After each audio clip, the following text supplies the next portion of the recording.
హే చూడండి ఎవరు వచ్చారు మా కాలనీకి. రఘు మాస్టర్ అండ్ చిట్టి మాస్టర్ వచ్చారు.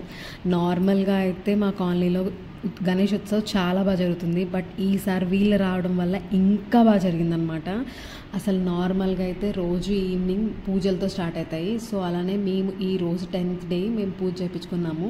సో చాలా బాగా ప్రశాంతంగా పీస్ఫుల్గా అనిపించింది ఆ పూజ చేయించుకున్నంతసేపు. సో మనం ఎలాంటి ప్రసాదం ప్రొవైడ్ చేయగలుగుతాము ఆ ప్రసాదం మనం పెట్టచ్చు.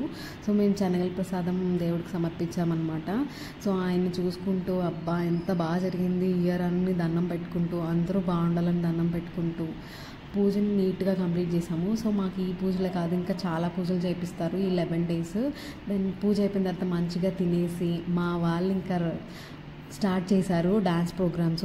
బికాస్ మాకు డ్యాన్స్ మాస్టర్స్ వచ్చారు కాబట్టి ఈరోజు ఈ చిన్న పిల్లలు చూడండి ఎంత క్యూట్గా డాన్స్ చేస్తున్నారో. అసలు ఇంత ఆడపిల్లలు ఇలాంటి క్యూట్ డాన్స్ చేస్తుంటే ఎంత బాగుంటుంది.